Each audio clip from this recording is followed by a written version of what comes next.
खुलुमबाय। फुंबिलिनि रादाबखौ फरायदों आं फामिरानि बड'सा। दिनै फुंबिलिनि रादाबफोराव दङ।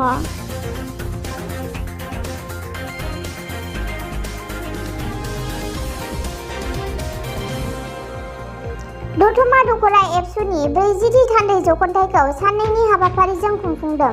क'क्राझार जिल्लानि सिङाव थानाय दतमा दख'रा एबसुआ 8 आरो 9 जानुवारि साननैनि हाबाफारिजों सिमलागुरि गेजेर फरायसालिनि गेलेग्रा फोथाराव 40थि थान्दै जख'न्थाइ खुंफुंदों। 40थि थान्दै जख'न्थाइनि गिबि साननि हाबाफारि बादियै मैया गाहाय हाबग्रा लांगोनाखौ बेखेवनानै होयो क'क्राझार जिल्लानि डिपिअ जसमानि ब्रह्म। रुंसारि मलेन्द्र ब्रह्म गाहाय सायनासालिखौ बेखेवनानै होयो दतमानि बिइइअ सोमदोन नार्जारिया। रुंसारि मुकुन्द बसुमतारी मावसोम बादा बेखेवनानै होयो दतमा इउएन ब्रह्म फरायसालिमानि गोरायुं सिलाराय मोसाहारिया। रुंसारि फनिन्द्र नाथ ब्रह्म जामुंसालि बेखेवनानै होयो समाज सिबियारि फुकन लाहारिया। हाबाफारिनि सोमोन्दै दतमा ब्लकनि बिइअ सोमदोन नार्जारि आरो दतमा दख'रा एबसुनि आफादगिरि लैहोर ब्रह्म।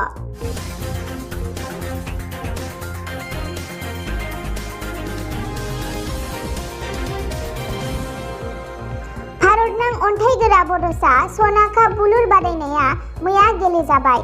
बे गेलेनायखौ बेखेवनानै होयो बिटिआरनि गेलेमु बिफाननि इएम दावबायसा बर'आ। फोरमायनो नांगोनदि बे गेलेनायखौ बेखेवनायनि सिगां फुंनि समाव अन्थाइगोरा बड'सा आरो बड'फानि मुसुखायाव माननि बिबार बावजेनो गरेस्वर बियाबनि एमसिएलए पबित्र कुमार बर'आ।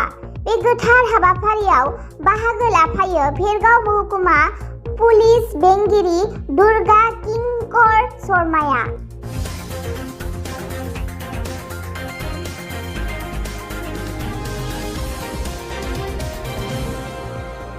बाक्सानि बारापाटायाव सानथामनि हाबाफारिजों मागो दमासिखौ बरायनो थाखाय साखाफारा। रायजोनि गुबुन गुबुन ओनसोलफोराव मागो दमासि फोरबोखौ बरायनो थाखाय लाहार फाहार खालामनायखौ नुनो मोननाय जादों। थिग बेबादिनो बाक्सा बारापाटानि बरिमाखा ब्लक गामियाबो थाम-थिम खालामदों।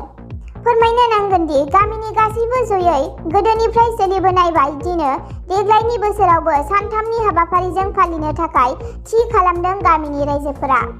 मख'नो गोनांदि सेंग्रा बोराइ गासैबो जयै थालिर बिलाइ गोरान, नारा जिगाब बायदि गासैजों लुनानै दिहुनगोन 50 फुट गोजौ बेलागुर।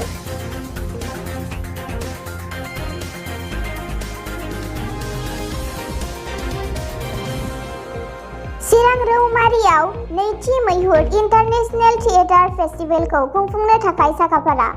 चिरांनि रौमारियाव सिफुं हारिमु आफादनि बानजायनायाव नैथि मैहुर इन्टारनेशनेल थियेटार फेस्टिभेलखौ दिनैनिफ्राय एबा 9 आरो 10 जानुवारियाव साननैनि हाबाफारिजों दिन्थिफुंनो थाखाय साखाफारा खालामनाय जादों। फोरमायनो नांगोनदि बांलादेशनि बर'फोराबो गाबोन एबा 10 जानुवारि खालि थुनफावथाय दिन्थिफैगोन होननानै फोरमायदों बानजाय आफादा।